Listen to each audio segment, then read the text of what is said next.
Okay, let's understand how we represent decimals on a number line. It's actually pretty simple. Okay, if you recall, a number line is something which has 0 as its starting point, and then there are positive numbers on the right side and the negative numbers on the left side. So let's say, for example, I'll just take two numbers out here. Okay, let's say this represents 1, this represents 2. Similarly, on the left side, let's say this represents -1, okay, and this represents -2. I'm not indexing it pretty well, right? Just to explain to you the concept. Now in this case, whatever is the distance between these two numbers, which is 0 and 1, effectively what did I tell you in the previous video where we understood about the concept of decimal?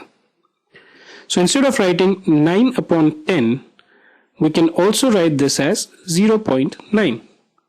This result we had obtained through an example which we had considered in our previous video. If you haven't had a chance to go through it, you can please go through. So 9 upon 10 can actually be also written as 0.9.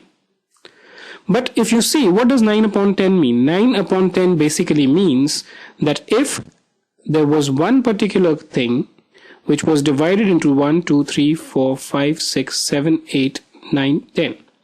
So if there was one particular thing which had 10 parts, 9 upon 10 means what? 9 out of 10. So 9 out of 10 parts is what we were discussing. Right? The same concept applies to the number line also. So if I divide this particular zone between 0 and 1 into 10 equal parts, okay? So let's say 1, 2, 3, 4, 5, 6, 7, 8, 9 and 10. If I have to represent this number 0.9 on this number line, 0.9 basically is nothing but 9 out of 10. So each one of these points will actually represent what? This will represent 0.1. This will represent 0.2. 0.2 would mean what? 2 out of 10. 0.1 would mean what? 1 out of 10. This will be 0.3, 0.4. This will be 0.5, 0.6, 0.7, 0.8 and 0.9. So if I have to represent 0.9 on this number line, what I mean is, 9 fractions out of 10, right? So I divide the distance between 0 and 1, okay, into 10 equal parts, and the ninth part, which is this particular piece out here, let me just put it in a different color, will represent 0.9. Similarly, if someone were to tell me to point out 0.6, I will plot it over here. If this were a negative number, let's say I ask you to plot 0.6 minus 0.6, then what I will do is I'll go to my left. Between 0 and 1, I'll again divide this into 10 parts. 1, 2, 3, 4, 5, 6, 7, 8, 9, 10.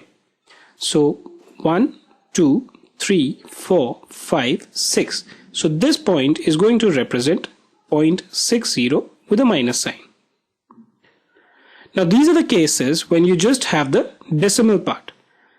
Consider an example where I tell you to plot 1.70 on the number line. So this basically comprises of two parts, as I told you earlier also. One is the whole number part, which is 1, and the other one is the decimal part. 1 and the decimal part is 0.70. So first, in such cases, what do we do? Let me just clean this up for you.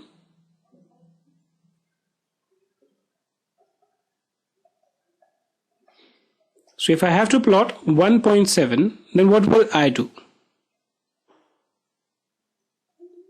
-1, and here I have 0.